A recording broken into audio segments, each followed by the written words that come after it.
Okay. The real question is, who do you think is going to be playing better at Worlds, KT Roaster or Gen G? Do you know who's not playing at Worlds? T1? Ken V. Oh, yeah, that too. Yeah, that too. Yeah. So what's going on, everybody? This is the Cloud9 Podcast, Season 8, Episode 13. We got a lot to talk about in today's episode. The Cloud9 Podcast, LPL, LCK, LEC, LCS. I watched the worst LCS playoff series I've ever seen in my life, and I almost had a literal goddamn Did stroke. you see the LEC finals? Yeah, I almost had a stroke watching that too. That was, oh my god, dude! I'd rather just watch. You know, I'll say this though, because I told you on the league show what I was doing, playing League. Yeah, Abbedagge's made like 4 finals for himself, but he's also like 3-9 in he's like 3-9 in finals too. All of his finals are either he sweeps or he gets swept. I mean, that's how it is. So the first finals he ever played against, 100 Thieves versus Team Liquid, he 3-0s.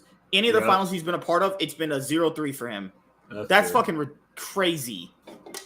Either he does the fucking or he does the get fucked. He either fucks or gets fucked. Yeah. But I'm not gonna lie, I was not surprised by this. I was like, but I'm proud of him. I'm glad he performed the way he did. I even, as you guys know, I gave Abbedagge my LEC 2020 summer 2023 MVP. He was the best. He was the best player on the team. It was like you look at it, it was like who else on any other players too? Like what other player on any other team like shined as much as he did? Like maybe Mickey X and Broken Blade for G2 probably. Broken Blade. Yeah. Like on Fnatic, I think Noah was Noah. It's only Noah.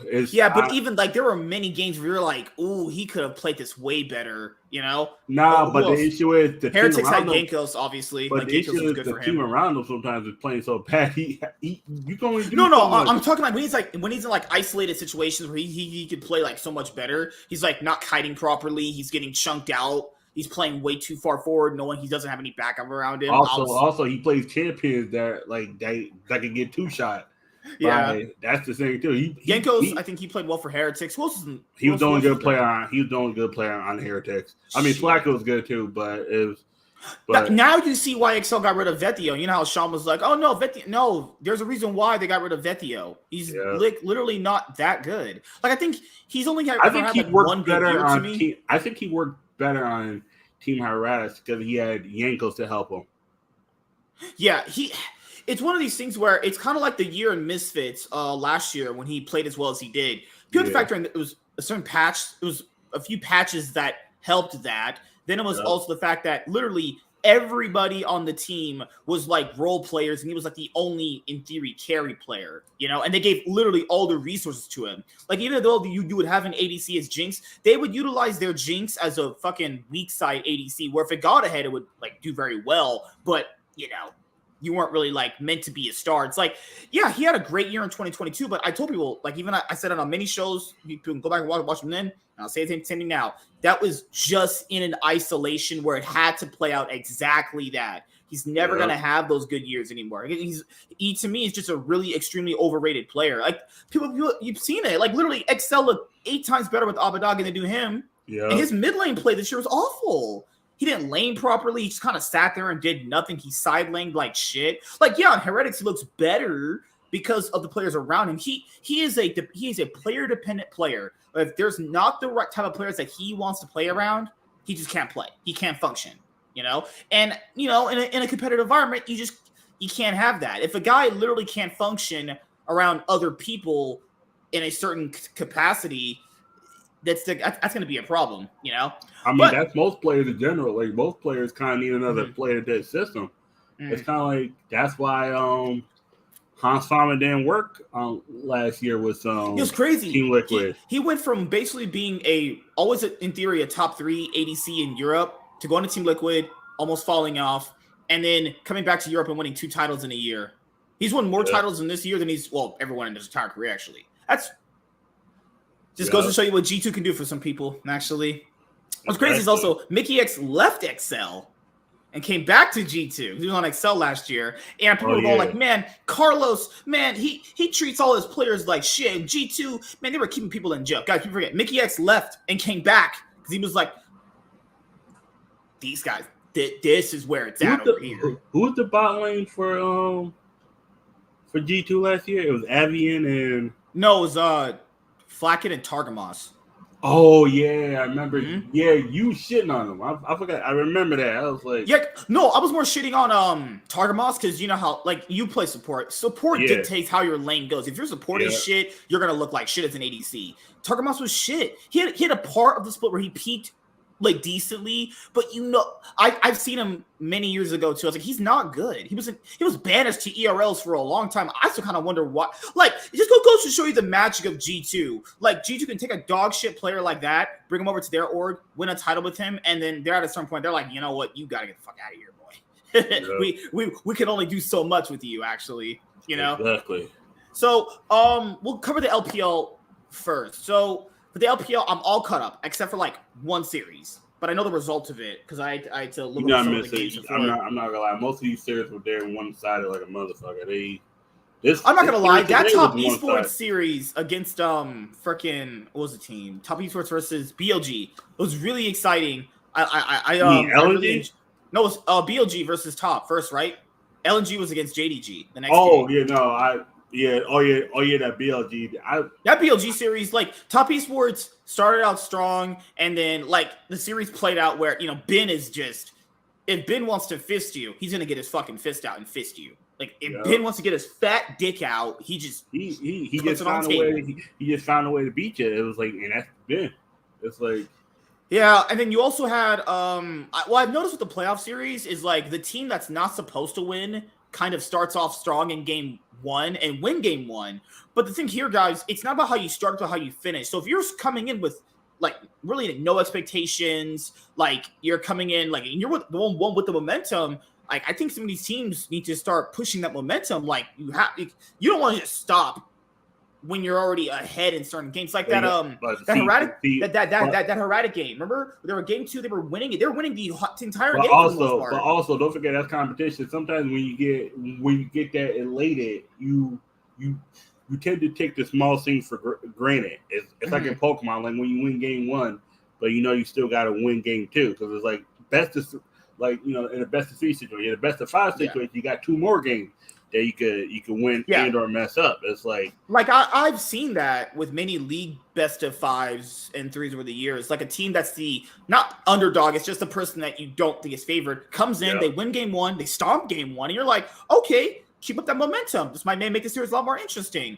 And then come games 2 and 3, you're like, wait a minute, this is the reason why they're not favored. And then in game 4, it'll always be like a really close one, like people saw the BLG Top Esports game 4 was really, really close, actually. It ultimately come down to, I said this with Top Esports for the entire year, and I'll say it again. It's primarily the Rookie and Jackie Love show. Like, Mark is primarily just on Rel and Nautilus duty. I mean, it's a playmaking support meta anyway. So, but Wayward is just not it, man. He's not even a good weak side tank player. That's horrible. If you're not even a good weak side tank player, shit, grab a motherfucker that's not even in playoffs right now. Maybe that'll be better for you, actually. He's just not good. Shit, fuck that, man. You might as well just grab the shot. I mean, at least he's gonna be flashy when he does. Like he's gonna try. I mean, at that point, they could probably take fucking Breathe from RNG, and that would be way better than what Wayward's given. Like Wayward is just not good. Like I told people, also TN, he has some really suspect games too. But I think the way Top Esports plays, I think it can only go one of 2 ways. And people saw, like, they should have not have been that competitive against EDG. It's like Top Esports should just ran them down. But EDG, like I mentioned before, EDG also played very well up until that point, but they ended up losing as well. So when I saw Top Esports losing to, you know, EDG, or almost losing to EDG that well, I was like, it can't be BLG like this. And then, that's how that series played out. The JDG LNG series,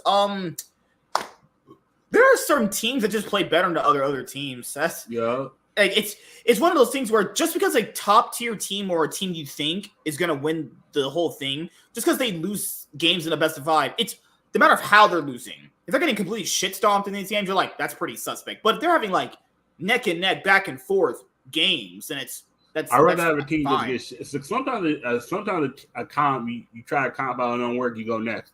Sometimes it happens. Yeah. Like I'm more suspect if a team is neck and neck, and then they one small mistake becomes a big mistake, and then they try to make up for that mistake. To me, I look at that more because you can look at a blowout, be like, all right, yep, there, that's it. Because you point those mistakes are like they are bright. When you see a blowout, you know where the mistakes are. They're easier to pinpoint. Like you're like, yep, I messed it there. Top lane just never he died at top lane died at 2 minutes. It's like when like what is it? When you like get solo kill top lane, it's like 2 minutes in at level 1 and level 2, and then you just never get get back in the game. You're always gonna be a level or 2 behind.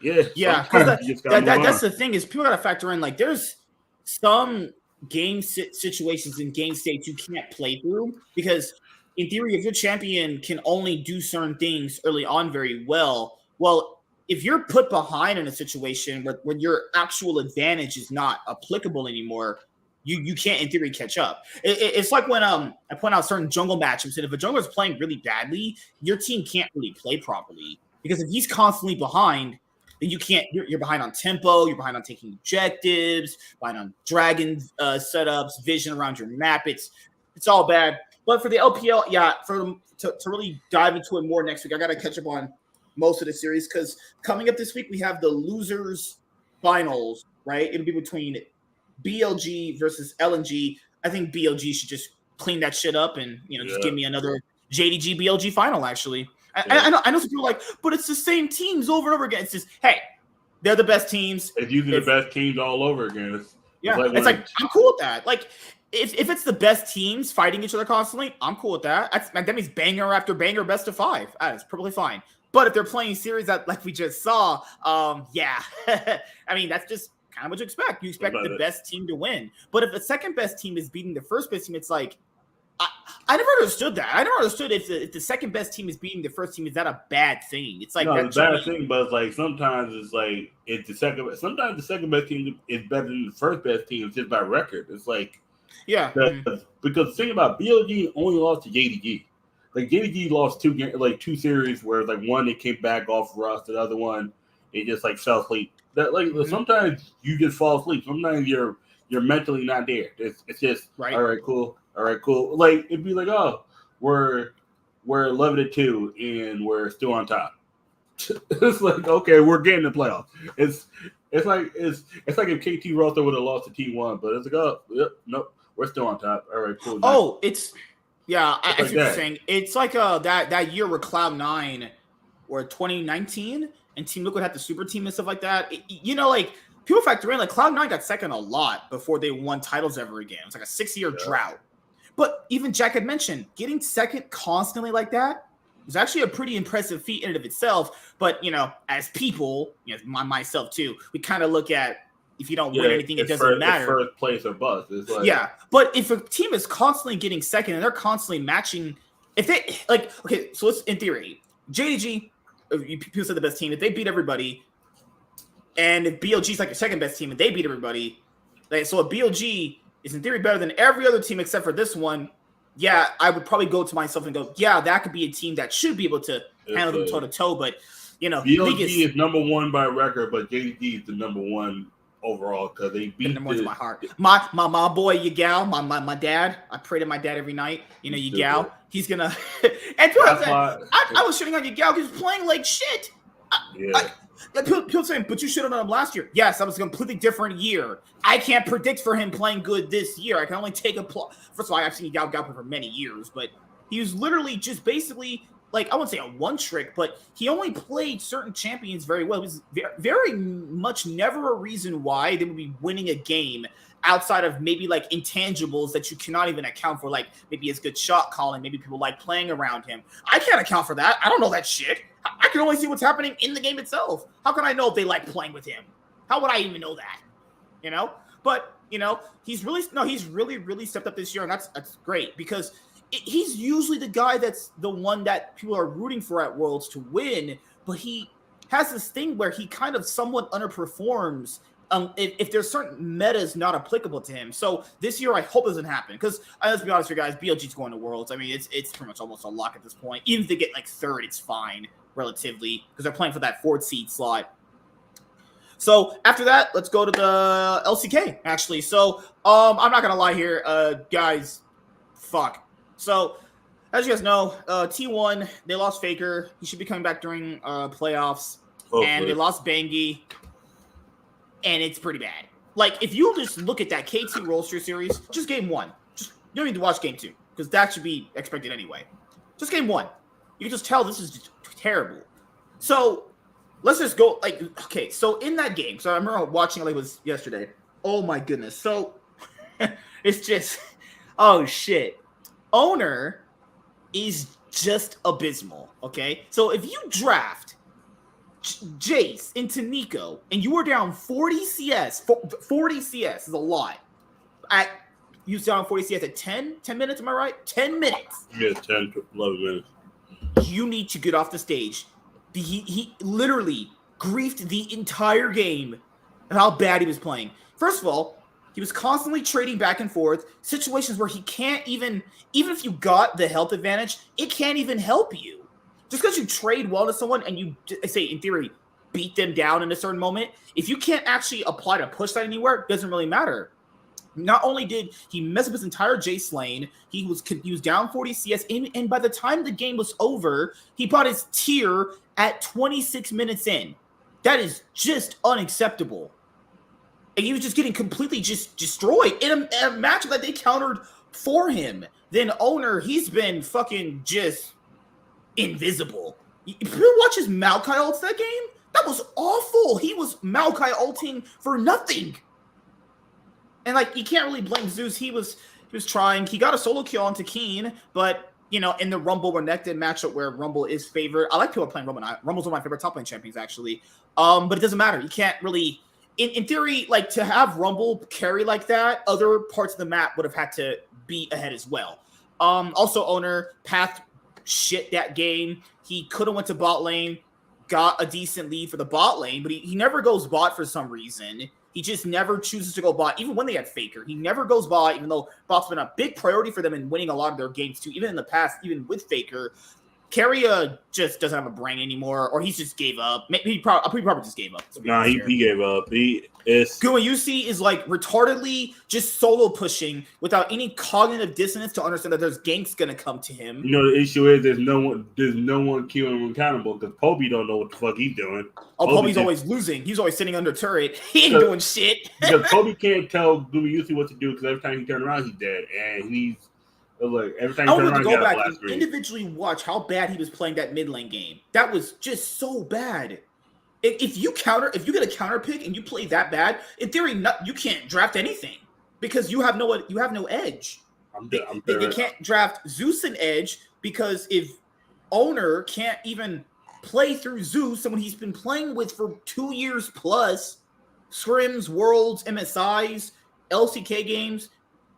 It seems like none of these guys have actually developed synergy unless Faker is physically there. Yeah, and that's the same thing I kept saying. It was like that team, Faker is the leader.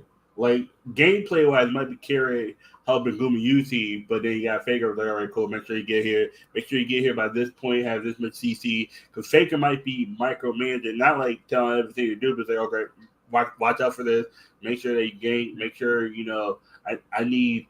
It'd be like don't be speaking in Korean, of course, but it'll be to be saying probably to Zeus like, okay, make sure you flank around here because we're gonna need to catch them off guard because usually one of us, either me or Gumayusi, will get chunked out. One of us is probably gonna die, probably gonna be me.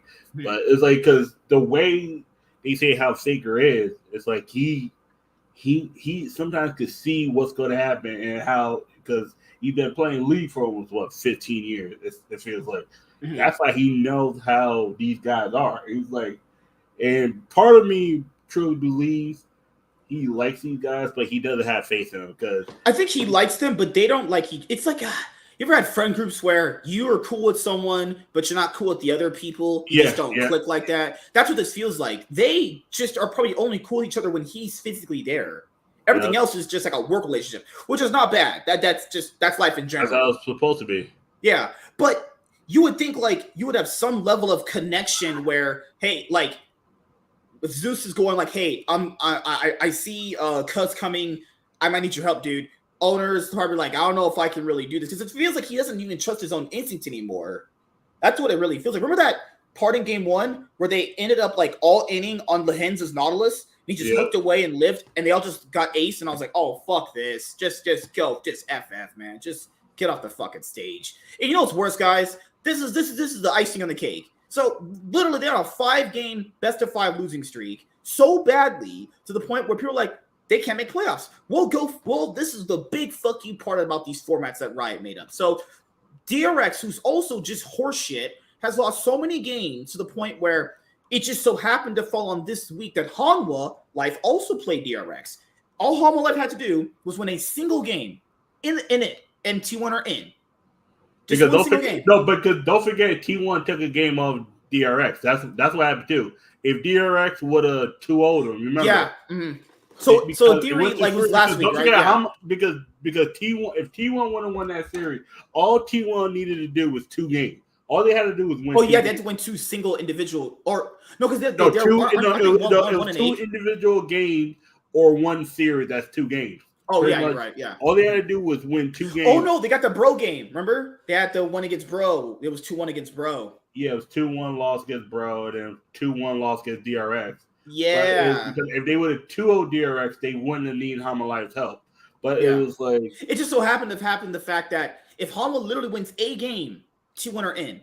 Yeah. That and you're thinking to yourself, now they make playoffs. That's good. And if they want to, and if Faker wants to come back in, and if he's feeling better, he should. But the guys aren't feeling good about that. They're like, fuck. Now we be getting shit on. We made playoffs kind of because of someone else. Technically, they did win the series. I would not feel bad. I was like, all right, we're in playoffs. Okay, now let's actually. You think they can? Because you already said before they're mentally kind of just strung out. They just got to take out one team. They got to take out one team. I think Hanwha Life might be that team. Because remember, maybe DK too. Because DK is shaky. DK don't look good. Yeah. I'm telling you this, they won't get no higher than third.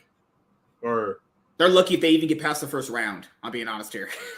And by lucky, I mean like that other team they're facing must either be somewhat slightly better than them, or they're just shit. I'll tell you this: if Faker's there, I think they can pull it together. I think they beat them. To me, they're getting third place. They're getting third or fourth. I think they're going to make Worlds. Mm-hmm. If Faker's there, if Faker's not there, I got no faith. If the playoff starts off for them, which is after week 9, right? Yeah. If playoffs start for them and they have Faker, I can maybe confidently say they could probably get past round 1. If they don't have Faker, they play Poby, they are out in the first round. No way. This team is too terrible. Poby can't do anything. Poby's constantly losing every lane. Like and people don't understand how important mid lane is. Like having maybe a player that's not as pop offish is still kind of good, but he doesn't provide anything. But my biggest issue is how the fuck did he get on an academy team this bad? Nepotism. He probably knew someone who knew someone. Because I've seen people like that. I've seen motherfuckers get like switched out of a Yu-Gi-Oh group because they just couldn't win locals. It was like I remember like it's the whole thing with the single my Pokemon group. Now it's like we all just had a meeting earlier, like a 20-minute meeting saying none of us are going to pick Giratina at locals because it's like there's too many rogue decks that we say we can beat decks that have 2 prizes, but we can't.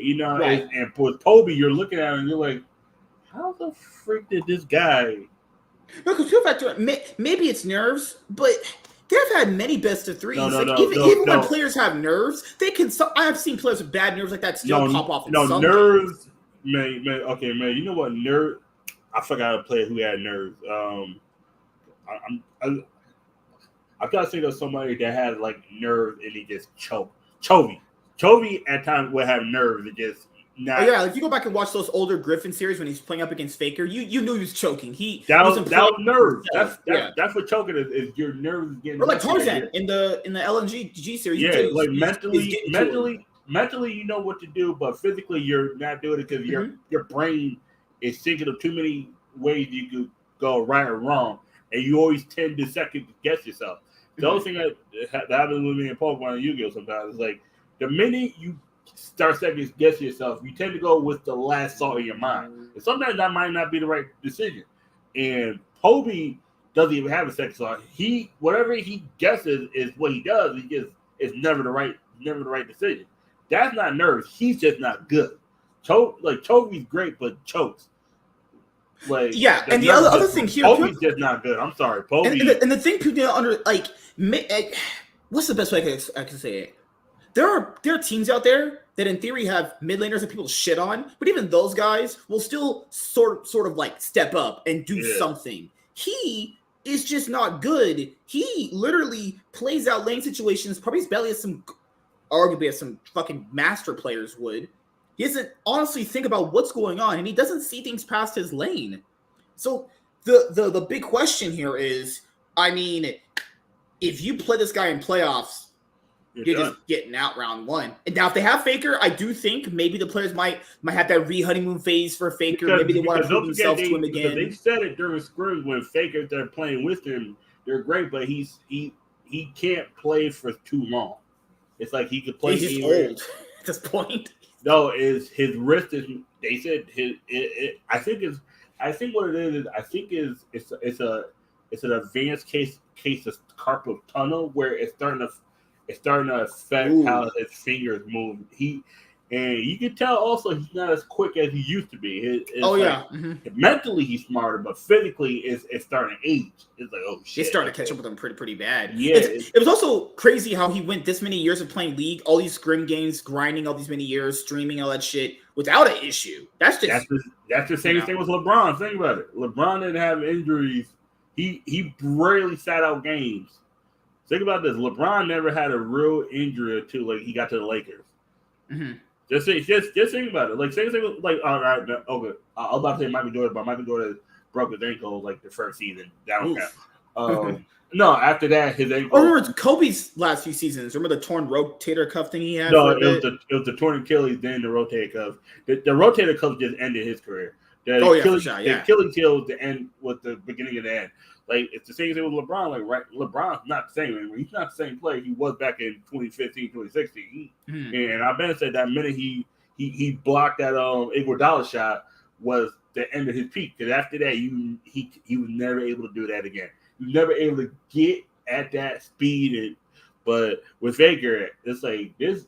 I say Faker got at least one good season left before it's beginning of that. Because I think all the repetitions he was playing League is starting to catch up with his wrist, because the wrist is something you use more often than your legs for hunting.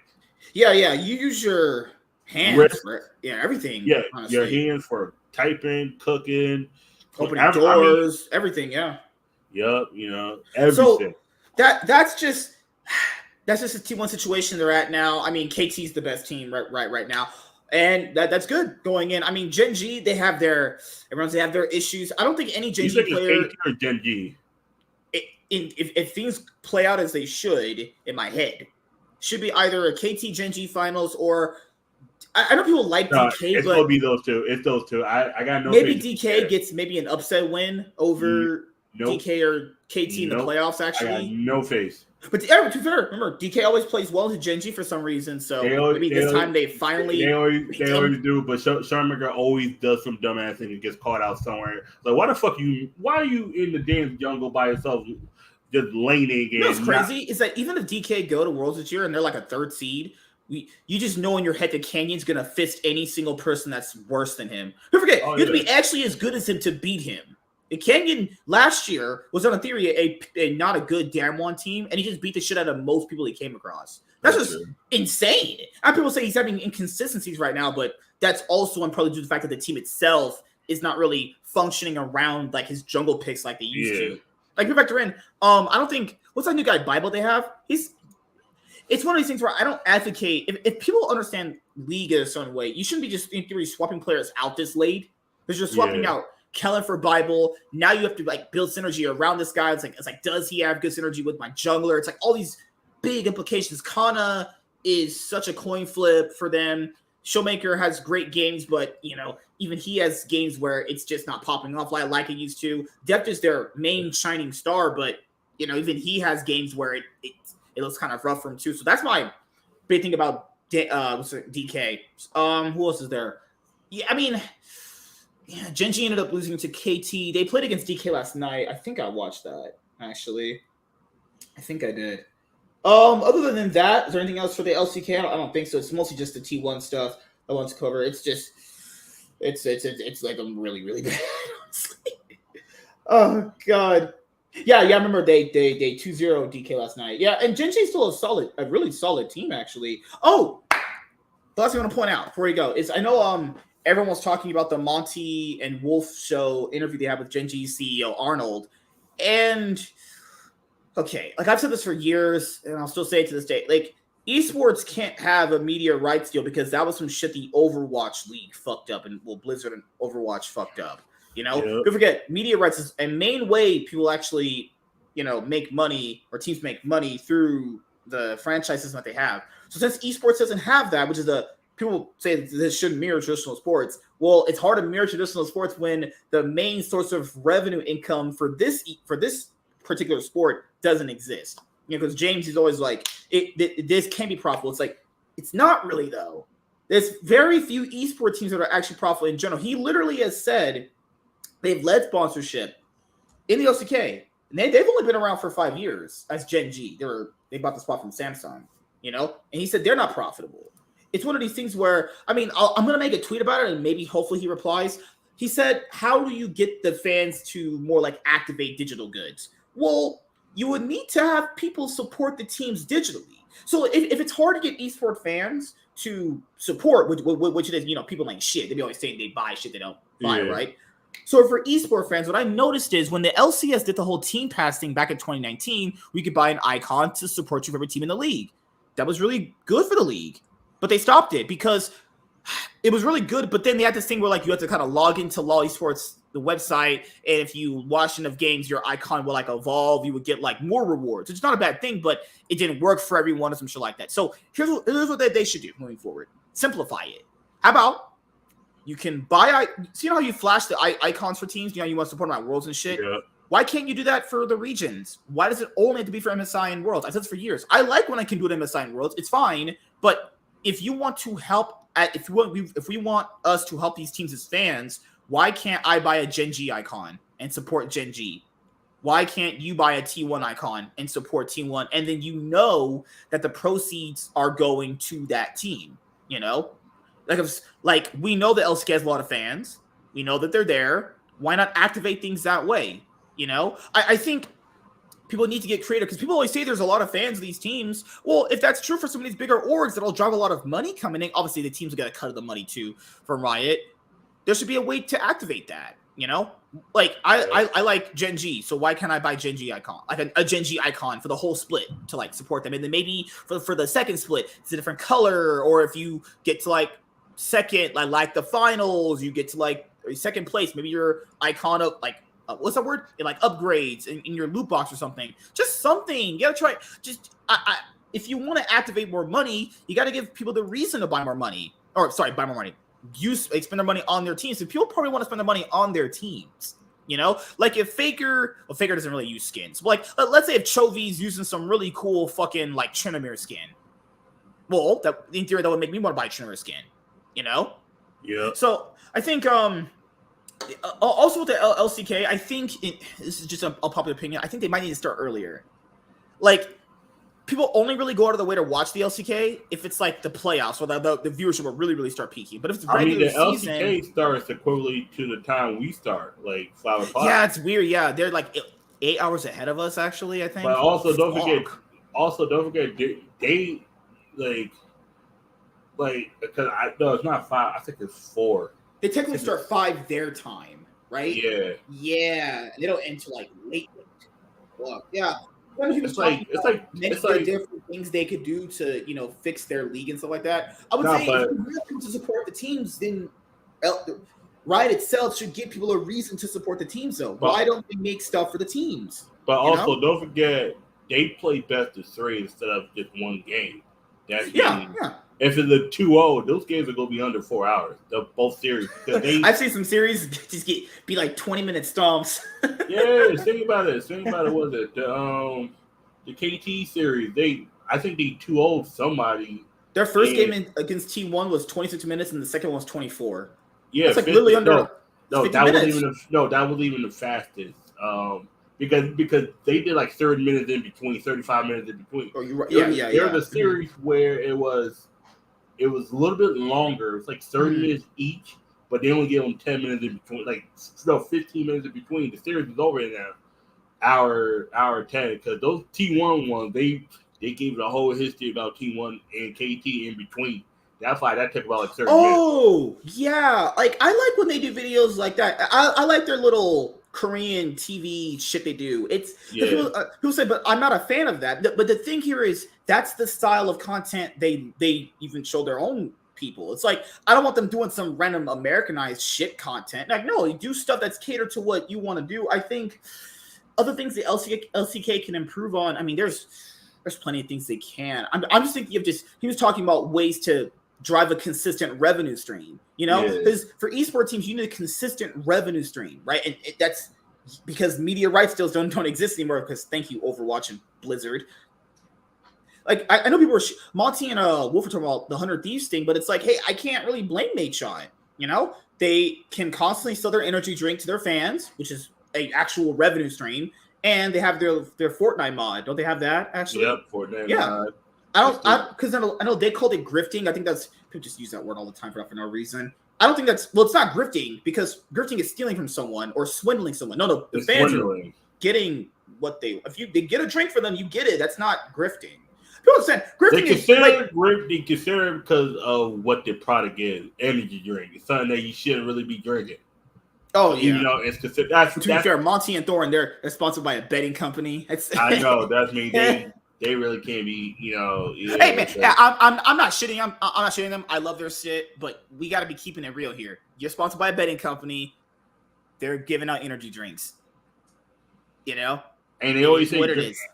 And they always say drink responsibly. Don't be drinking 3 of these. Yeah, no, I'm pretty sure nature doesn't want you drinking like 5 of them a day. But those are low caffeine too. Those don't. It's not like the other ones. These are like more for like partying. And like, hey man, I actually praise them for never doing that too. Like, no, I think more esports teams should do that. I don't care if people call it grifting. Fuck them. Who cares? Like, who cares? Like, who cares what random motherfuckers think like that? But the biggest thing is too that they said that they knew that the realm they were in was eventually going to end. I was like, it is. I remember because he had like a thing on his not Discord, his Twitch. He was like, and I remember asking one of the questions. Like what made? At what point did you know that everything was going to change for ONC? It was like financially looking at all the esport teams and realize we weren't getting a return back, and all the sponsorship just their contract then they had no interest in renewing that. And that's across. But to be fair, that wasn't just with him. That was everybody. It was like with 100 seasons, like they were. They had a lot of sponsors too. Remember, I remember they had the Tostinos thing. The Tostinos, the Lexus. Remember they had Cash App. That was a big one for them. Cash App, Lexus, JBL. The JBL one, that was more they just gave us free product and it was good. But then it's like I think what it was, they wanted everything we did, but then we started coming back content. It was like people went out of their contracts, and then some people didn't want to renew, some people we couldn't renew. It was like the people that we kept were like the originals, like what it was before, and then we brought a bunch of content creators on. And I remember he said that a lot of these were only temporary. It was they came on for about a year or two. They got clout. They got got the numbers big on Twitch, and boom, they got the hell out. How you doing, man? Yeah, even Moist Critical, like, dude, disguised toast. Like, that's what I've said for many years, and all. There's not a consistent revenue stream. It's no revenue stream. Yeah, because if other esports teams do like their own one to get money, I am all for that. That's fine. It is too. Like, most of these teams are making money outside of this. This is more like a hobby where you put money in. A lot of times you don't put like. Yeah, think like with a hobby. As much money I spend in Yu-Gi-Oh, guys, I've made like very little back. I've never cared to make money back on it in general. The only hobby I've made back without having to sell cards was Pokemon. That was the only hobby. That's the only hobby. Because that's the only one where you can go to the tournament, top 32 and make $250. Like, yeah. the only other hobby that can do that really is Magic. Like Yu-Gi-Oh! I top 32. I get this prize card that's worth $500, but no one wants to buy it because everybody else has it. It's like it's a prize card. Prize card used to be worth something. Like it used to just be top 4 used to get it. Now it's top 32 gets it. What? No one wants this another version. People shouldn't be complaining about the prize card. And I remember it was a Yu-Gi tour, but it's like, it's like you start looking at all the revenue with it's mostly with the LCS. It's like most of these people only they have orgs and they only do esports stuff. Like 100C is more esports. It's not like what NRG is, where they're tied with Madison Square Garden, where you're a hobby, our money's coming from the Knicks. Like, because the great part about it is it's like because you got the WNBA team. It's like, think about it. The Madison Square Garden is losing money twice with the Liberty, WNBA, and League of Legends. With all the esports, it's like 90, not 90, but a good chunk of your money comes from the Knicks. And you start realizing, all right, cool, we could have this grow. You grow funds because it's a cumulative at the end of the year. It's a cumulative. Yeah. And the other thing that people need to understand is, it's not even like this is what I even believe. Even if org owners were able to activate content from their fans, I still don't even believe it would be enough, given the fact that the day-to-day operations, bills, payroll, all that stuff. Like, even if esports teams were to somehow get most of their fans, even the ones online who say they buy stuff to pay for this stuff, I don't think it'd be enough, honestly. No, it'd help. It would, but it wouldn't overhead because how much does the product cost you to produce versus how much you got to sell it for, and then how much you need to sell in order to make your money back. It's money back, not profit. Those are two separate things. Like you and I have been said. Like, because your money back, remember but not the Overwatch League thing. The Overwatch League is almost essentially going to be dead. Essentially, we'll talk about it on a different show, not this one. I was going to say that one for a podcast this week coming up. Yeah. Now, teams bought reportedly. Teams bought in for like $15 million. Yeah, I'll go on that later with how dumb that valuation is for Overwatch. But then Blizzard are going to give the teams back $6 million if you want to leave. That people are like, that's good. They're giving them back $6 million. You know, if you bought it for $15 million on VC money and you're only getting back $6 million, guys, that means you're still out $9 million. That venture capitalist guy, he's going to be like, where my other $9 million at? That's 60%. That's me. They keep the 60%. They keep the 60%. It's like a fee. It's like, okay, we'll let you out, but you only get 40% back. That's what it is. And I've seen those before. Like it was like when I just with my financial group. It's like when you leave, you get all your money, but it's like just luckily because I don't know how the whole thing with Overwatch is just I saw that one coming. You saw it? Yeah, I saw it coming from a mile away. It's one of these things where I'm gonna say this: the Call of Duty League might be next. Actually, just saying. Oh no, Call of Duty League definitely next. The issue with Call of Duty is people like playing for fun. It's not a competitive. It's not a thing where people. It's like with League of Legends, people. Like League just had it. Like League and CS:GO have those dedicated fan base where it can go like above and beyond. Like Call of Duty is very popular, but it doesn't have that fan base where it can go above and beyond to a massive competitive level. Because with League, it was considered casual, but it gave. Sorry, Dota has it too. My bad. Dota has it too. It actually gave you ranking where it felt like you could get to a certain point where you could possibly join a team. Call of Duty is like if there was a Call of Duty League when I was in high school, like I might have been on the team. I probably would have been like. I forgot Halo has their own thing now too. Yeah. Like I said, if Halo had a team back in high school, I would have been on the team. I would have been pro in Halo. That's how good I was. Oh, it's okay. How you doing, man? But okay, that's how good I was in Halo in my heyday. What's up, Sean? I still can't believe a plat ranked jungler streamer bought a PCS team and made himself the starter. You sure about that? Reginald? TSM. I went back and looked at the history. This motherfucker literally made a team that he just. I was like, yo, this motherfucker. Reginald from TSM is the definition of having too much money. You don't know what the fuck to do with it. You created a team, or you helped create a team, or whatever. Fund the team, and then you make yourself the starter on the team. just to play with people. Well, this is back when there was not before the LCS became a thing. It was how would I say this though? There was not like a conflict of interest rule there because this is when the LCS kind of first started itself too as an infrastructure where it was just like a hobby league kind of thing. Because that ended up getting scrapped in at the end of 2014, where you can't have sister teams anymore. So like in theory, there was Samsung White and there was Samsung Blue. So people have said the reason why you can't have sister teams is because, like, let's say if you're an owner, you have two teams and you're competing with other people. Let's say one of your other teams pops off. Let's say in theory, let's say 1 year, you could have both your teams pop off. There could be a year where both your teams are in the finals against each other. There could be a year where both your teams are the best. And if you have two teams and two chances to win, that's just unfair for everyone else. That's just competitively unfair. Because no matter what, you're making money. Yeah, no, it makes sense. Either if you have a worse team, you're like, okay, cool. I said the better team over there. Yeah. But just what I said over there, you can't have that. That is just nope. Mm-mm. Okay, I'm good. That makes sense why Riot was after Carlos' ass, because that motherfucker could have owned G2 and Fnatic. What happened if G2 and That's Fnatic? crazy. So he used to play for SK. Yeah. And that's where he met Thorin. Yeah. He used to be SK's mid laner, and he said he didn't understand like the business side of esports back then. He hated the SK gaming boss he had, but he said on his Reflections episode with Thorin, he was like, yeah, I understood where he's coming from. It's just, when you're younger, you don't think about all the business side of things.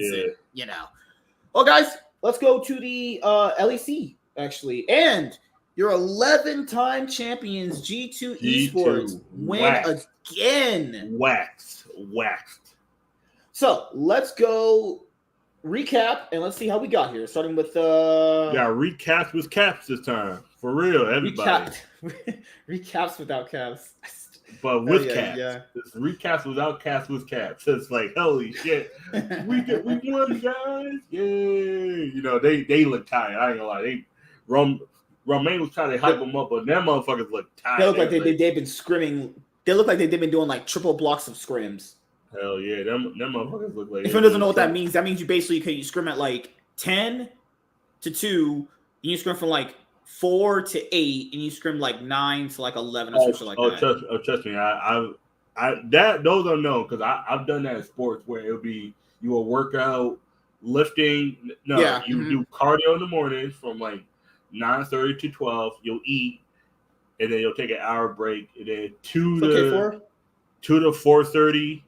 You're doing football drills, and then 2 to 4:30, you'll eat dinner, for an hour later, 5:30, 6:30, and then you're doing weightlifting from 7:30 to 9:30.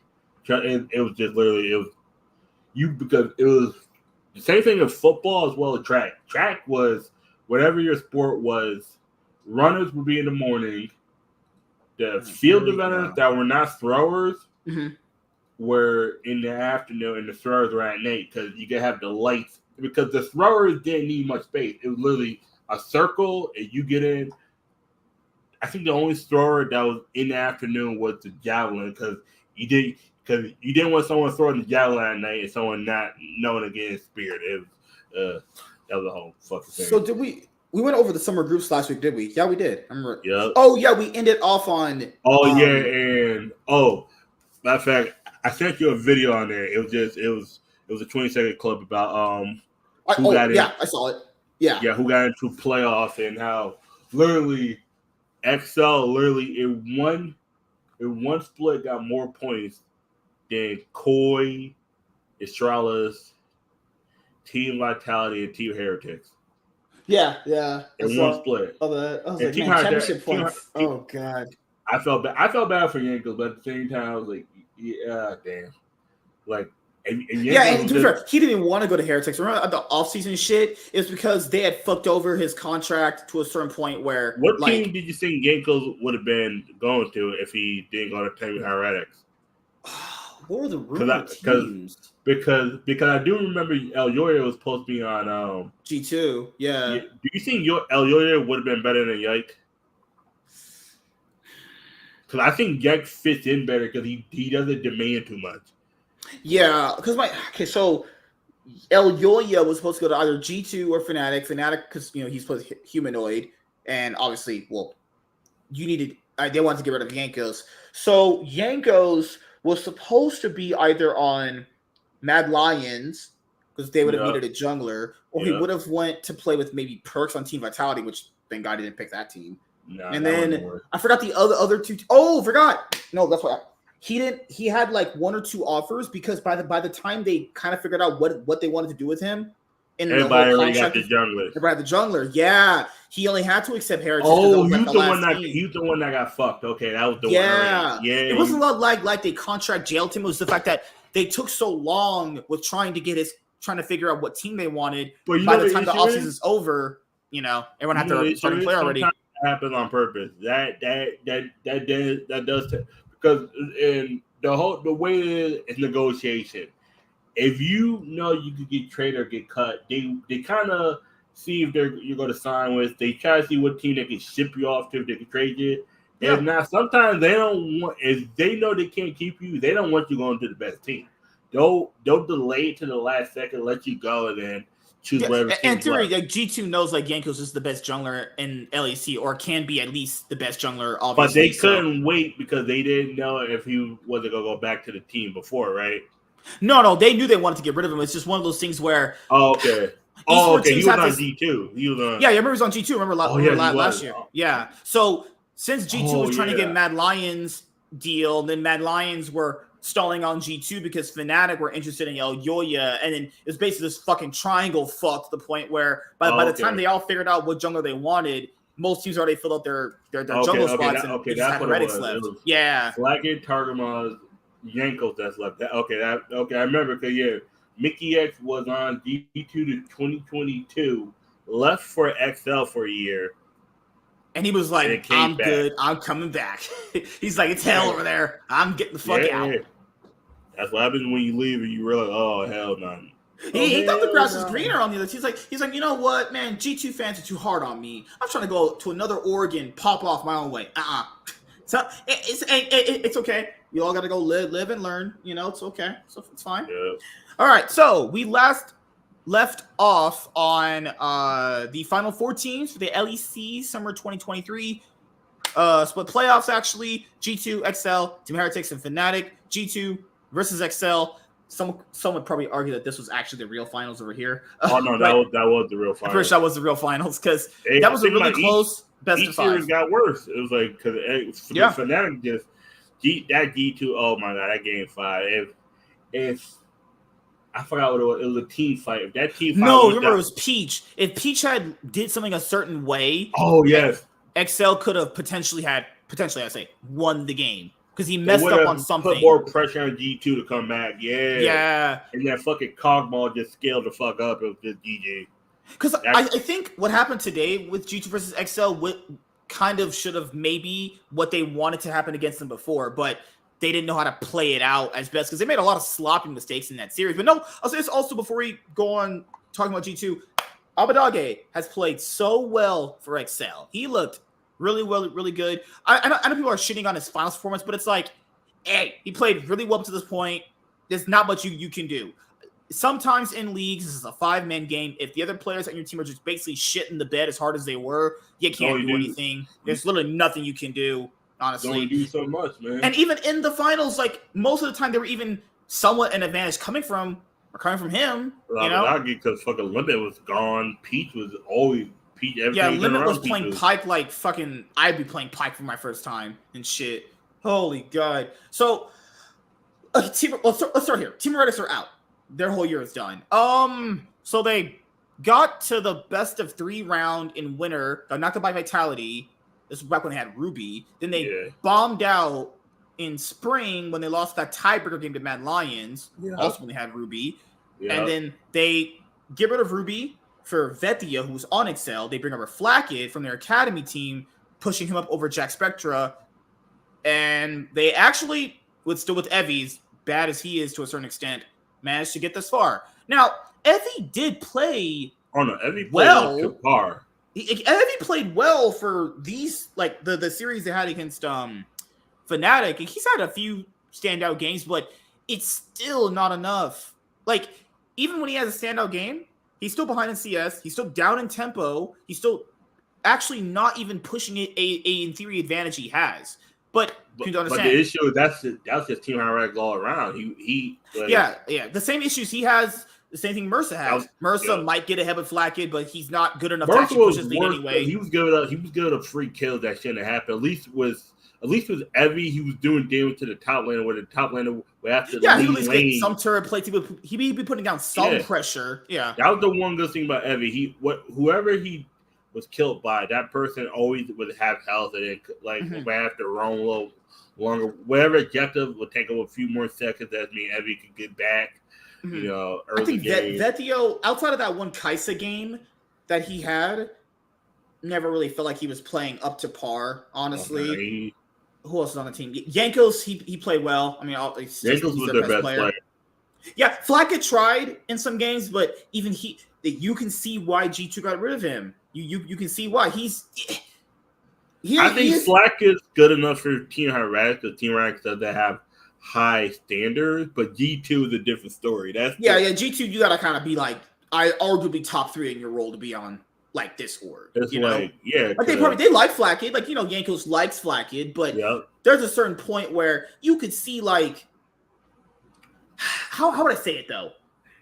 You could see why they got rid of him by how badly he would lane against certain players, about how badly he would play out situations though.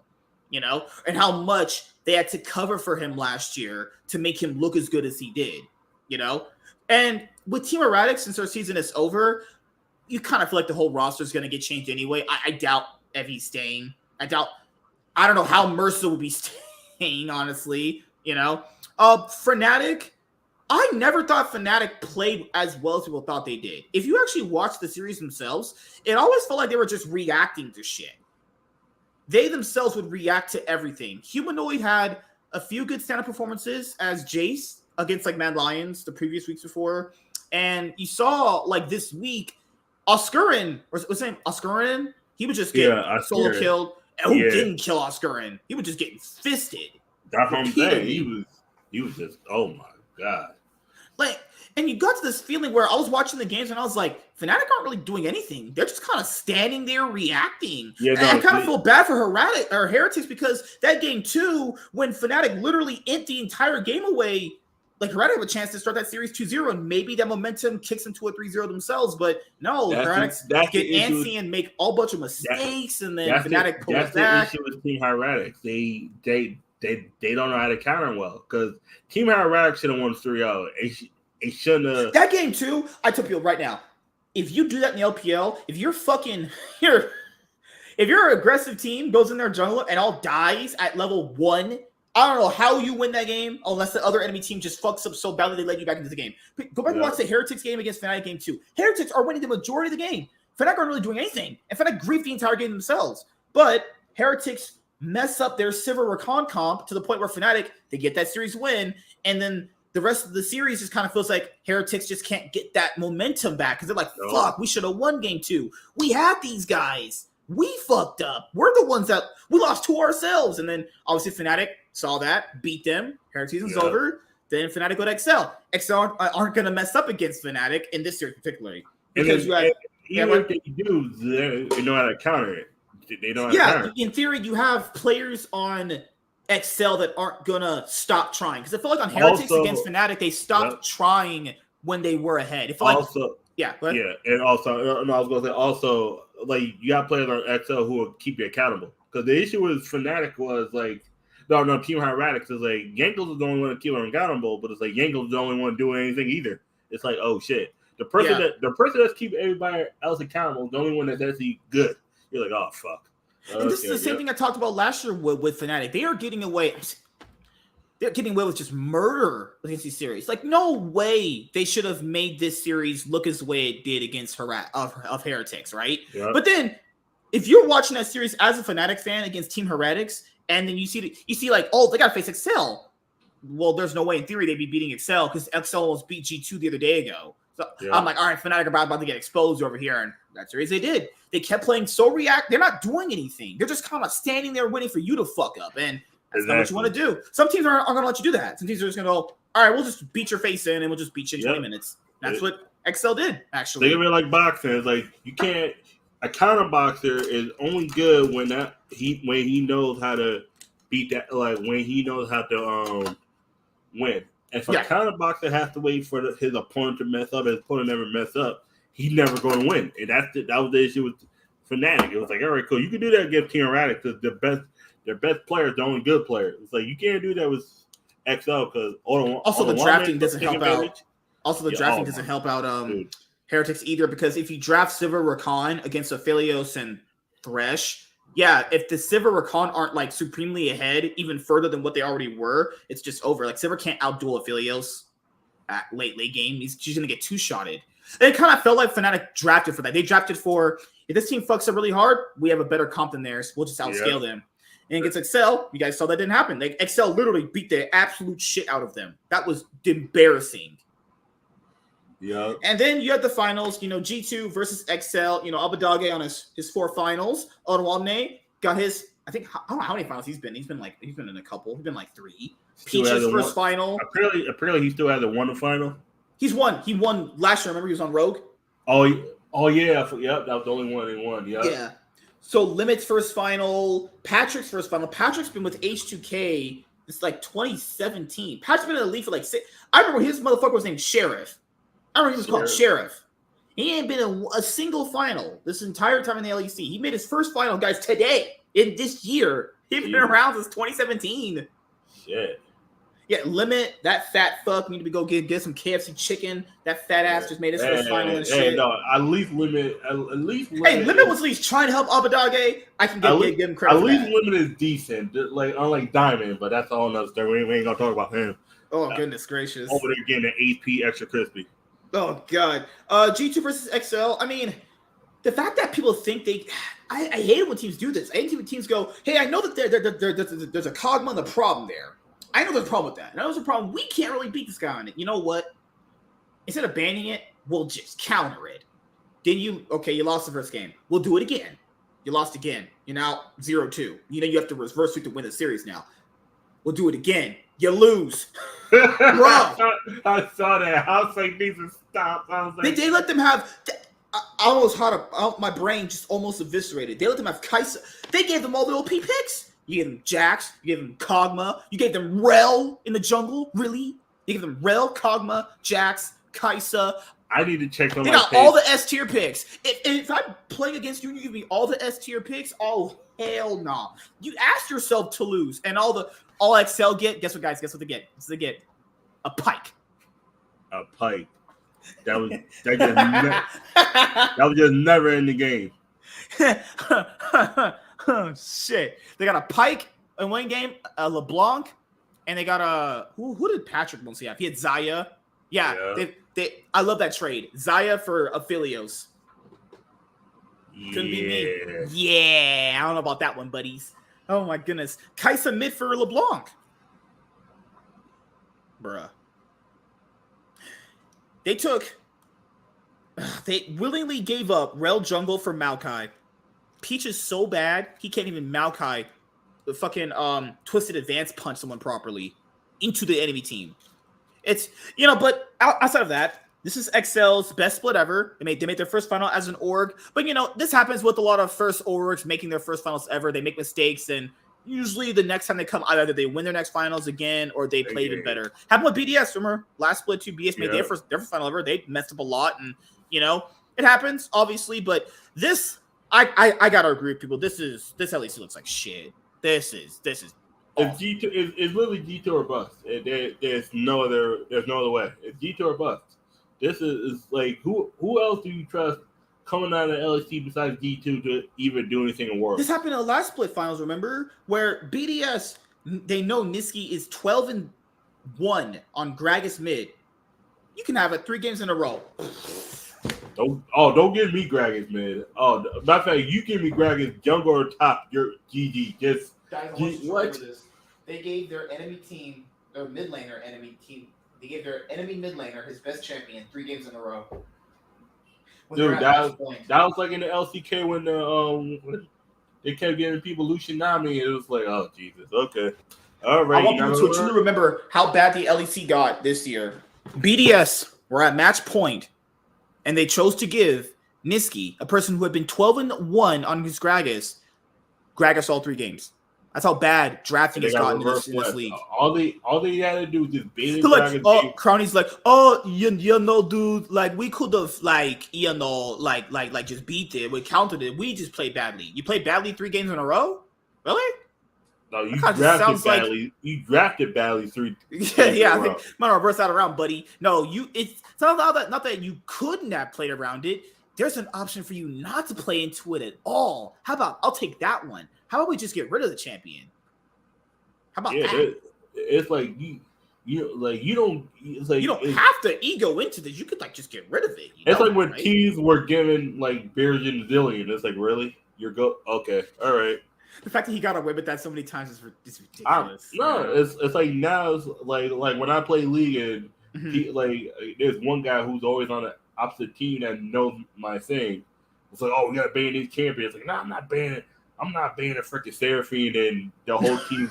No, I finally got a pentakill. I finally got a pentakill earlier with Seraphine. Like literally, I did a 5-man stun kill 3 and then my Q killed 4, my E killed the first one. They were like, GG. Yeah, like even myself, like in bot lane, I have issues playing like against a brand support or a few of the support champions. I just get rid of them. Why would I want to subject myself to that? Am I not good enough to play against a certain pick? Just get rid of it. Yeah, like if you see my name and you see Seraphine, just ban Seraphine. I'm telling you this right now. Do not. Like there are certain top lane picks I can't play into, or there's certain champions I'm not good against. Like if you put a Yone against me, I'm probably gonna be feeding that whole game. I'm going down 0-15. I don't know how to play against Yone at all very well. You know, Yone, the only champion like because as a support as I know how to play against Yone as a support, but not I don't play mid. That's the one role.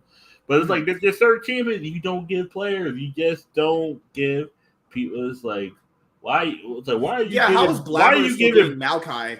Why are you giving BB Renekton? Stop giving BB Renekton. This is the worst one I kept seeing in the LEC playoffs.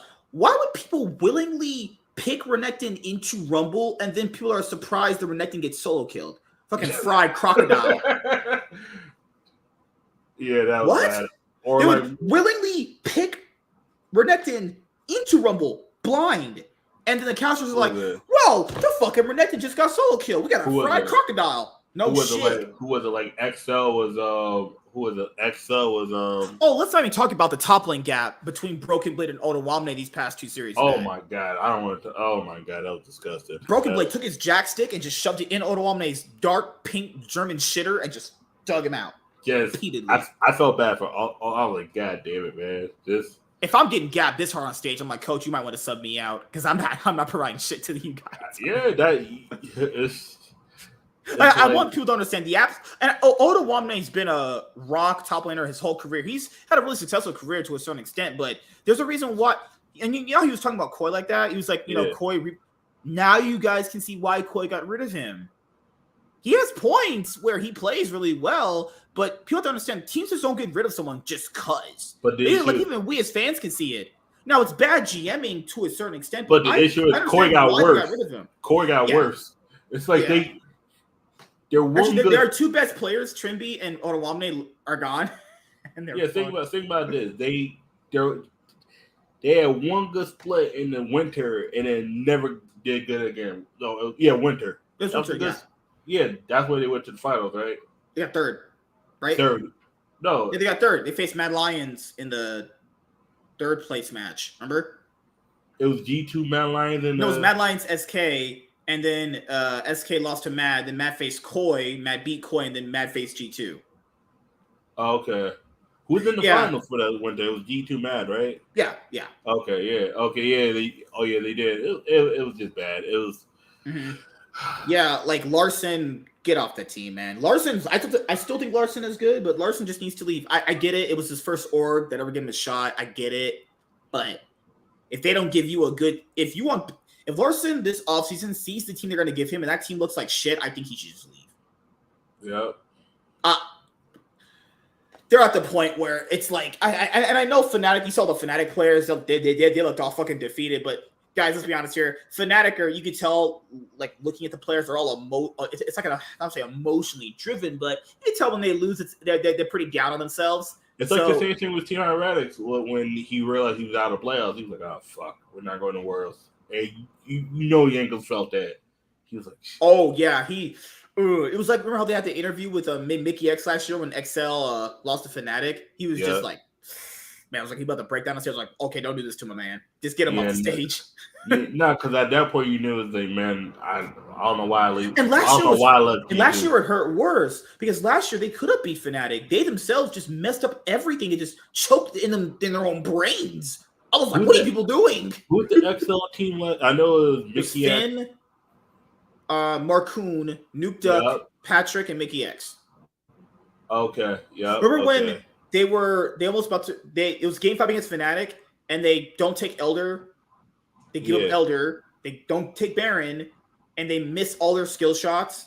That was the game where no one understood why they just didn't do any of it. They were like, wait a minute, why you giving up both of these?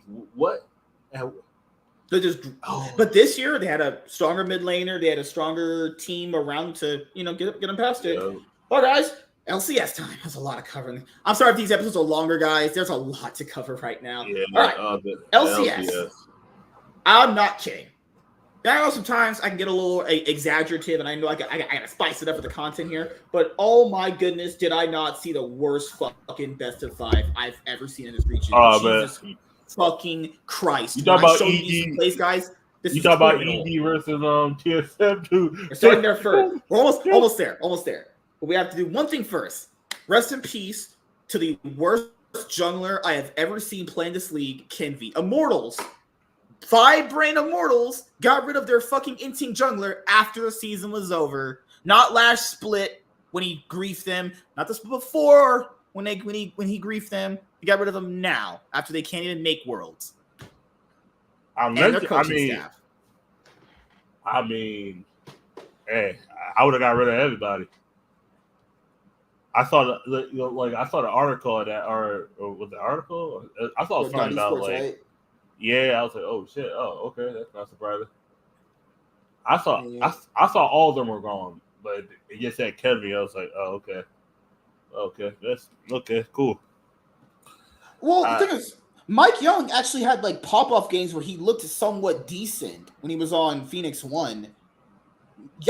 What's his name? Kenvi has never looked good in anything. Kenvi, quite literally, I know people were shitting on Closer for this. Kenvi had been doing what Closer had been doing this split for his entire career. Literally, doing nothing. He would literally get on stage and do nothing. Just kind of just sat there. And I'm like, bro, if you want me to do that, I'll do it. For how much money are you getting paid for? Just go up there and just walk around and just do nothing? Cool. Say less. All right, let's go to the playoffs right now. First round, you had TSM versus EG. Okay, I watched this series live, and I damn near had a stroke. Crumbs was probably about the same. Crumbs would probably be tied with him too. It's an either or. I could pretty much go either where. Man, Crumbs, what a dude. Oh Lord. All right, so let's go to.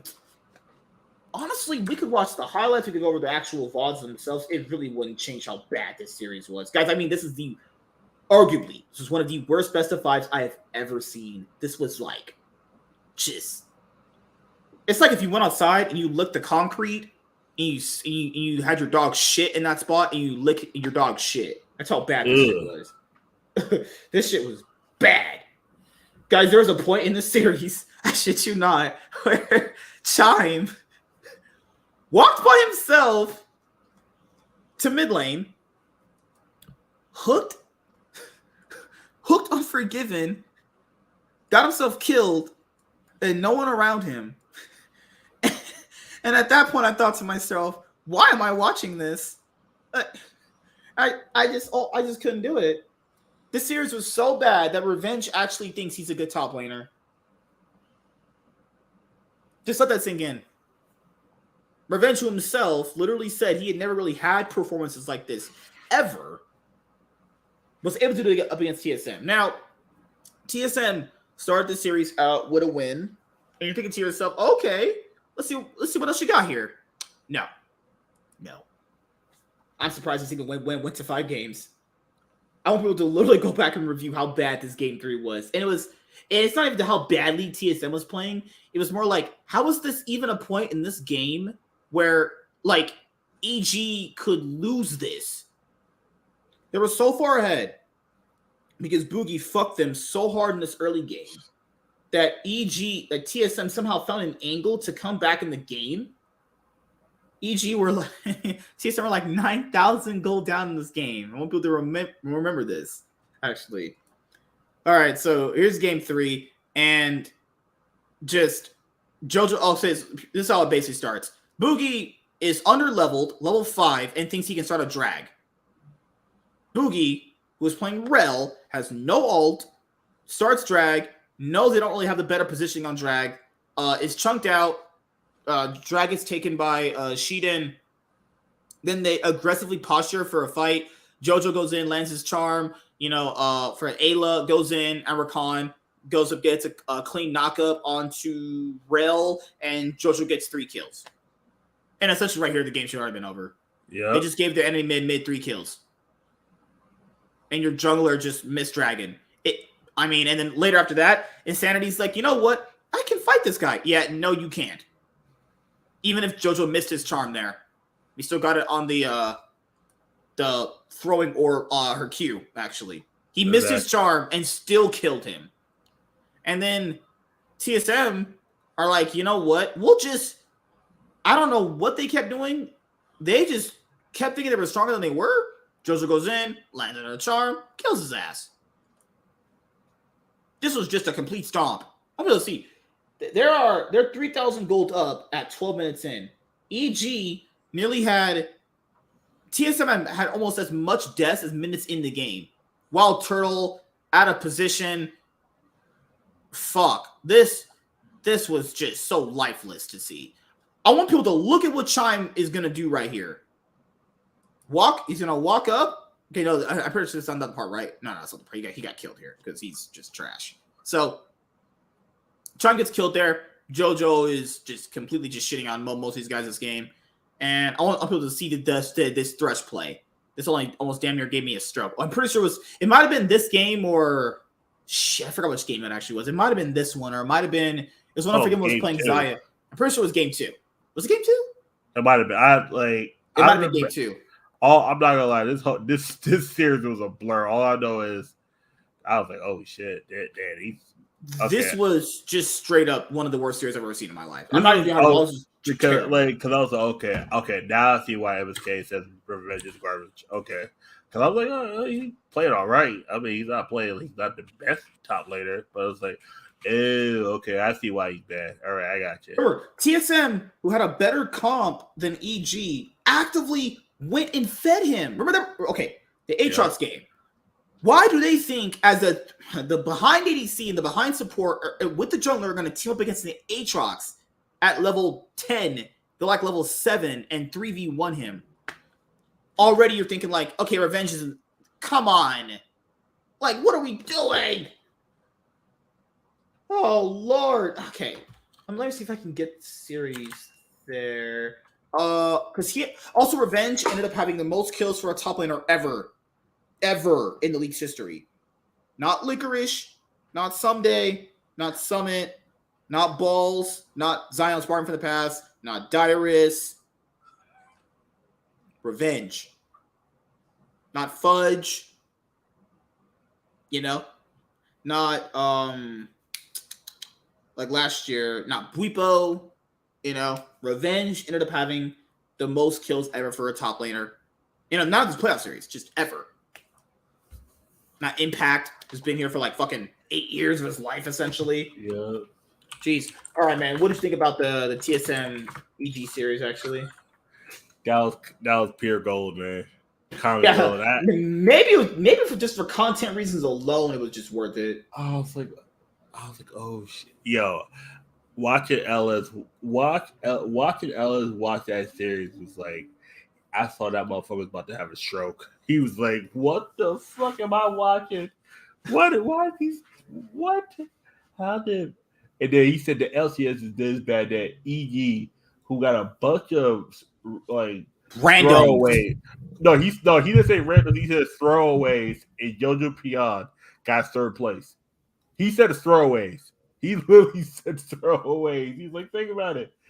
Sheehan was suspended, brought back, suspended again. It was in academy. They got their original juggler was horrible. Revenge is not really good. I mean, he has plays where he looks good, but it's like, okay, you got Ayla, who was literally the reason why Flyquest was in that whole mess with him and Whistle. It was like, because he couldn't speak too much on it because he's on FlyQuest, but he was like, trust me, there are people that want to Whistle over Ayla because Whistle's just a better player, but Ayla was the one that got the contract. That's why they was able to find a loophole, got him out of there, and and I'm still trying to find that game. Unforgiven was 100 Seeds. They want the Academy team anymore. They liked him, but if Double F wasn't the ADC, he probably. So the rumors that he was hard to work with, actually. Yeah. And if that's the reason why, then I can see why they didn't choose him. Yeah. Plus, they said Whistle just better at script. I found it. I finally found it.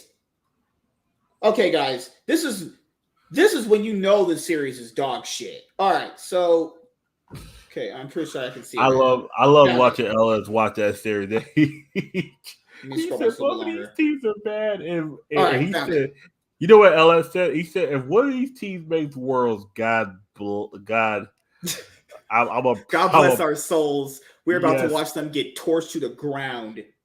I want someone to see just how badly this dude is. This guy is such a fucking fraud on playmaking supports. If you have Chime on your team and you pick this guy, any playmaking support, you might as well just grief the entire series because ain't no way you're getting any playmaking out of this guy.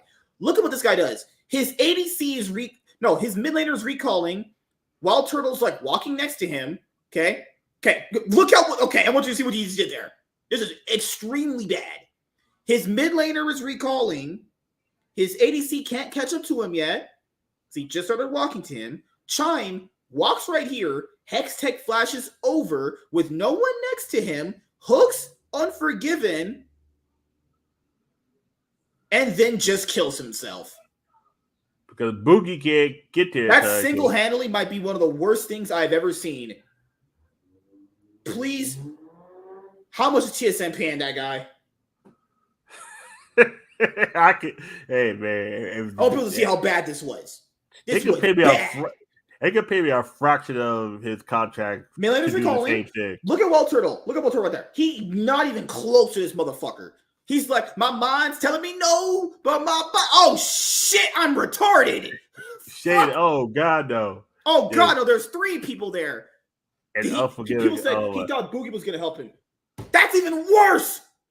You gotta rail going into a Zaya. Then look at that. Boogie now has to blow his Hextech flash. Boogie ain't got no flash. Wall Turtle, he ain't got no fucking damage right now. He ain't do shit. Yep, it was Game Fair. Okay, I remember I saw that. I was like, please check this guy's PayPal. This guy getting paid. I was like, wait a second. Why would he do that? Why would you? I want to see what the caster said. It was the funniest shit. Okay, it was right. Okay, I'm a little too close, but right about. We're about there. Okay, a little bit closer. Scroll back just a little. Okay. Let me turn on the audio. This was quite possibly one of the worst things I'd ever seen in a series. Yeah. A person willingly walking up and just killing himself. Like that Blitzcrank we had that one first Aaron game we played. And he just was running it. Blitzcrank that he I forgot who he hooked into, and then he just instantly just got himself kicked. I was like, okay. That's... his teammates waiting up here out of the fog of war. Whereas from Thresh's point of view, you're like, oh, okay, I'm going to get hooked on an ice. Recon come in and highlight his teammates waiting up here out of the fog of war. No, it's Kobe talking. Play for that before John just went in by himself and died. That was the entirety of the play. Large amount of unanswered plays. East of the wall. Chasing after Unforgiven here. Yes, death sentence hits, but there's nobody else to back him up. Chime just went in by himself and died.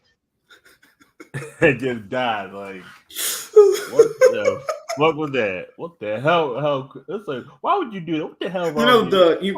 Did you hear the famous Doa line from Faker's 1-1 against Zed? Faker, what was that? Shine, what was that? Shine, what the? Like, I'll be like, That was the entirety of the play. Nobody else from TSM is in range. I have to wonder what that was for. Absolutely nothing. Just can someone give me a link to the special Olympic donation? No, I feel compared to donate to these players. TSM just. I just watched LEC for a terrible play. It's like you just no, man. But man, Halter had some unfortunate Orin ults this game. He just had terrible Orin ults. He was looking like me trying to learn how to play Orin. Because some of my ults, I go like some of my ults are fire. Some of my ults are like, oh yeah, I fucked that up. I missed. I clicked the wrong way. Just, jeez, man. That whole series is just like throw that shit in the trash. If that's the best the LCS has to offer, remember, guys, EG are a third place team. Third. Imagine one of those teams getting to Worlds. No, TSM are lucky they even get past the next round. Imagine TSM faces your team. Yeah. No. Oh, no, TSM faces. No, we face Team Liquid. Right. You face Team Liquid. TSM faces Dig. Oh yeah. Oh god, that's about to be a clown. That's about to be a fucking circus. That just might be the biggest circus all year. Fuck it. And then oh my god, I swear, guys, I'm not even kidding you. I watched that and I was like, this series is horse shit. And it's even worse. You know what? It's even worse. Game 5, they're getting shit stomped so hard that TSM are just actively into Evil Geniuses. Yep. Or this series was so bad it made Revenge look good. I just couldn't do it. Revenge out here just outplaying a whole team. Like, bruh. It was right here, found it. This is where the entire series just fucking goes to the fucking shitter. This is game 5. Remember, EG shouldn't even be in this situation. EG should have cleaned this shit up. But no, in game 4, they want to eagle pick Yone. She wants to go and fucking, I don't know, ram his head into a wall. And they just straight lose because even in game 4, they made Hanser look good because Hanser gets Rumble. And he plays the Rumble matchup better in that game than he did in the first time he got it in game 1. So look at this. All right, so Revenge is by himself. Recalling, they all think they could just 3v1 him. Guys, Revenge got a kill in a 3v1 against a Zaya and a Braum and a fucking Maokai. A Maokai which has a point-and-click ability to lock you down. Also, they shouldn't have played that there because EG's team was right there. Fuck, man, throw the series. I hate League. I hate this fucking League. Oh, God. And NRG beat Team Liquid. I'm not surprised by that. Like, if NRG has better pop-off games than Team Liquid, like I mentioned last week. So I thought to myself, well, if NRG are playing at their pop-off game level, I think it's better than Team Liquid's. And Chaz said it too. It's APA's first ever playoff series. So, that's going to be, that can only go one of two ways. Either you do very well or you just fucking sink. That's how that goes. Yeah. There's not much to really say from that series. It's just, there was also another ass water series. Someone had to play like literally on Super Saiyan mode for them to even win a game. Yeah. So what are our amazing games from the LCS this week? What are our amazing best of fives we have to look forward to? Tomorrow, EG versus Flyer. Yes, what? Tomorrow.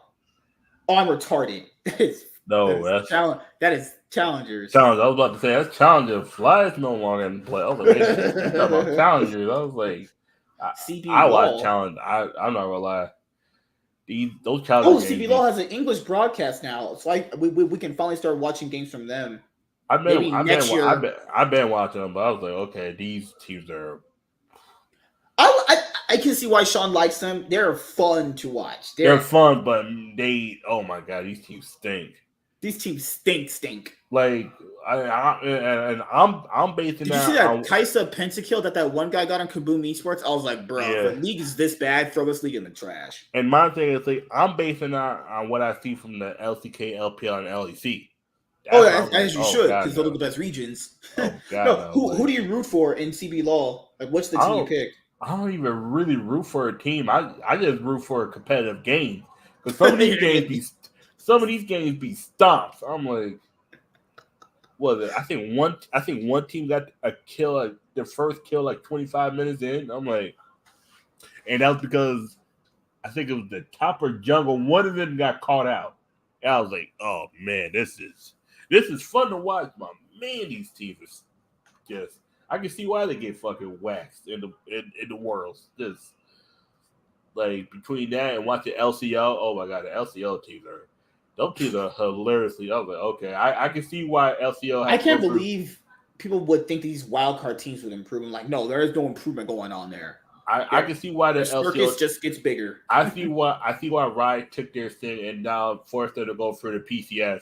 Because if one of those teams would have got an auto thing to Worlds, they would get absolutely fisted. The PCS teams, the LCO teams would never get to Worlds ever again.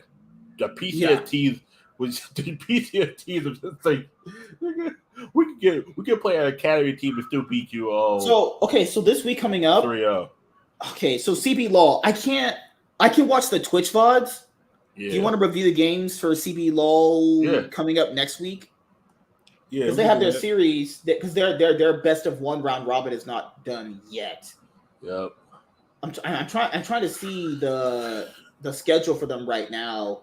They play on Saturday. Well, you're at Pokemon locals. Yeah, and Saturday. Yeah. When you get a chance. By Sunday, if you can watch the VODs, then we can talk about the CB LOL next week. Actually, pretty sure. I'm trying to see the schedule. Let me try and knock all these guys off. CB LOL Saturday 9 a.m.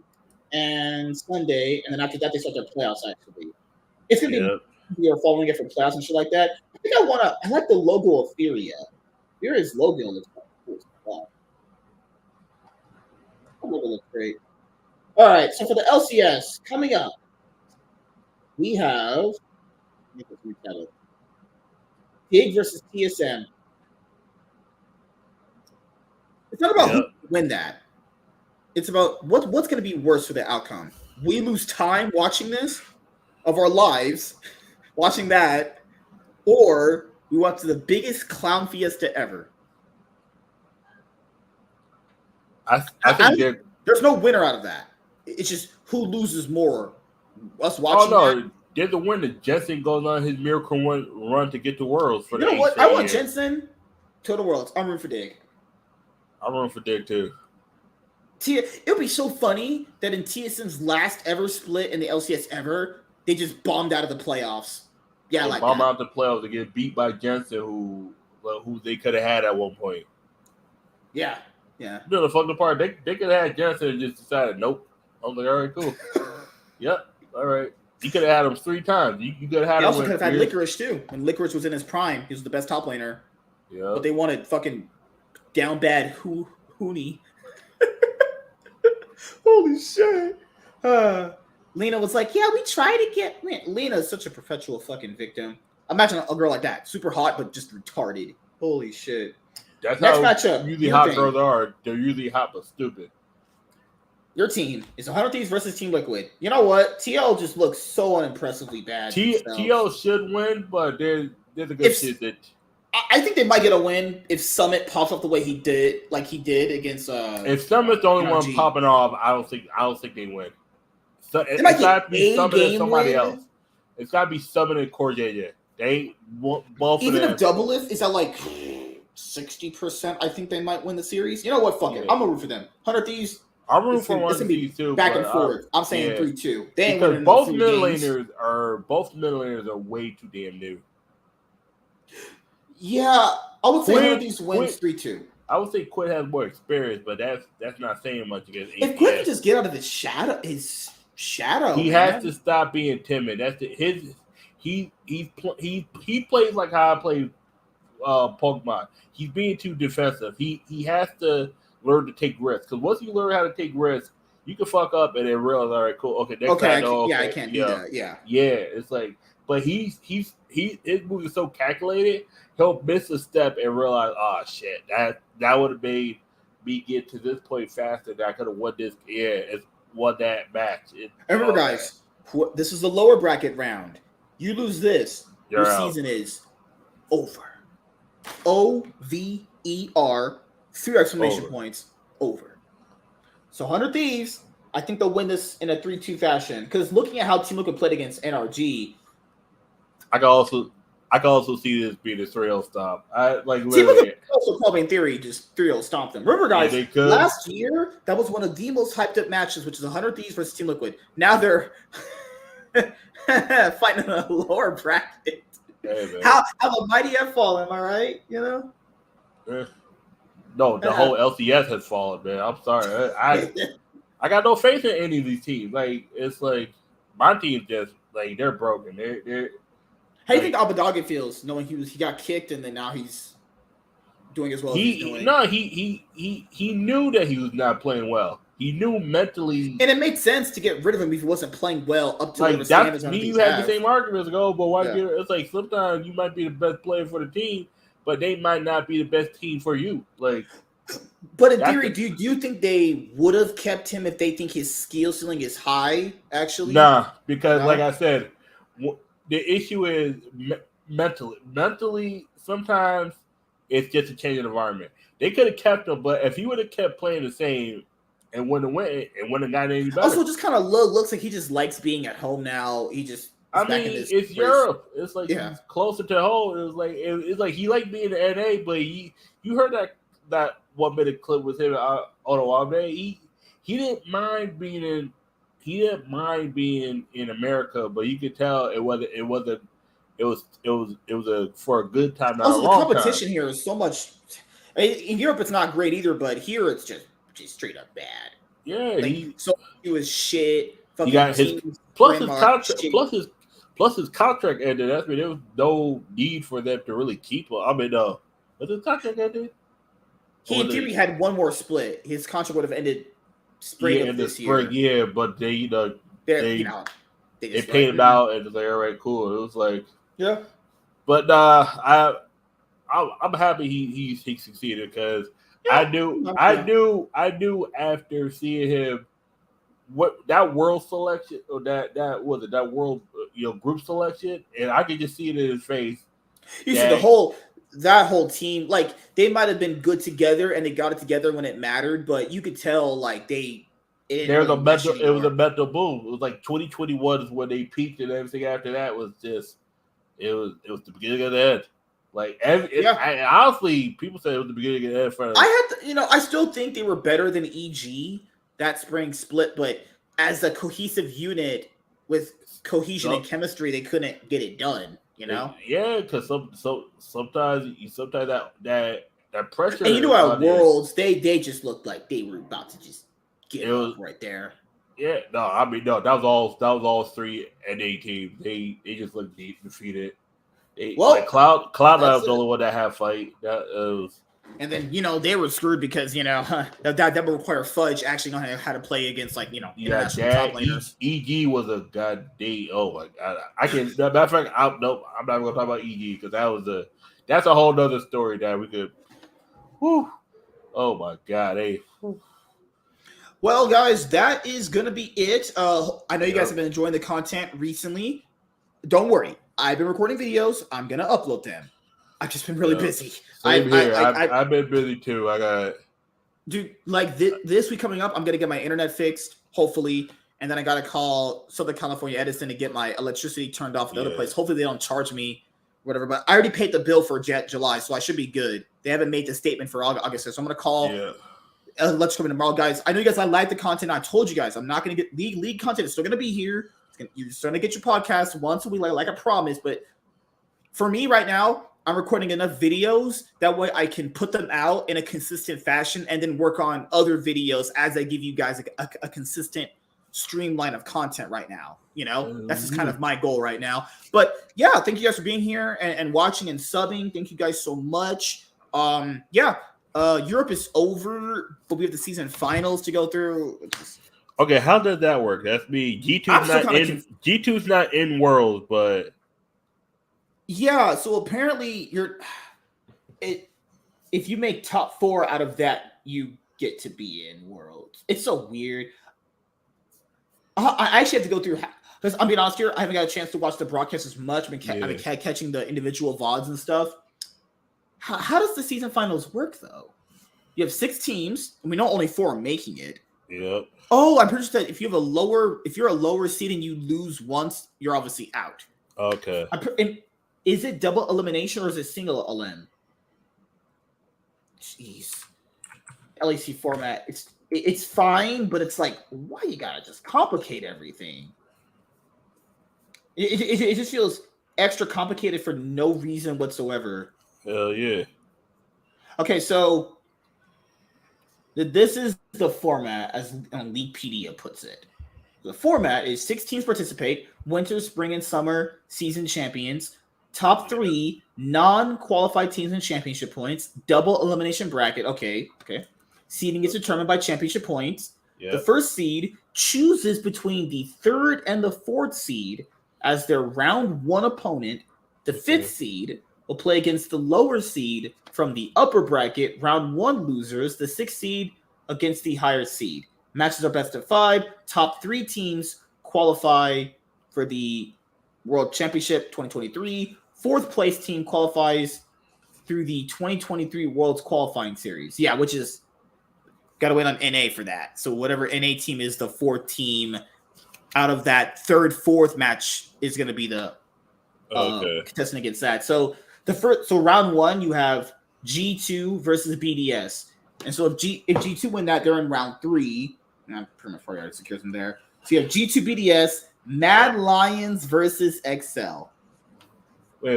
Okay. Say that again. These matches are going to be like shit. G2 versus BDS is round 1, and you have Mad versus XL. Then the losers out of that will end up facing either Fnatic or SK. Okay. That means SK and Fnatic are in the bottom. Yeah, they have one shot. Okay, that's me. Okay, gotcha. So wait a second. So I'm pretty sure, if you're in the upper bracket, you get a second shot, but the lower seeds do not. Yeah. Okay, gotcha. Did I read that right? Yeah, because I had to make sure. I was like, wait. Okay, because at first I got confused. I was like, oh, okay. I was hearing it backwards. I was like, oh, okay. It starts. Yeah, it starts on September 19th. Wait, what?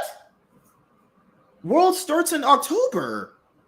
World starts like October 1st. No. They are not seriously playing season finals in September. No, in August, whatever. August. My bad. Holy shit. I'm sorry. Don't World Finals start toward the end of September because all those World Finals start that end week of October usually. No, because don't forget, you got all those play-in games. Oh yeah, you're right. You got all those lower things before you get to the play-in. So the season finals for Europe begin August 19th, and it's supposed to end through like September 10th. Why not just do your season finals right now? Why? I guess they don't want to burn the teams out. They want to kind of give teams a break. But I mean, okay, so we have to. I mean, we'll have the LPL, we have the LCK, and we have the LCS. Yep. All right, everyone. We'll see you guys for the Cloud9 podcast next week, actually. And hopefully, you guys have a great week coming up. Make sure to be safe, be great, be positive. And we'll see you guys later. Have a great everyone. Peace.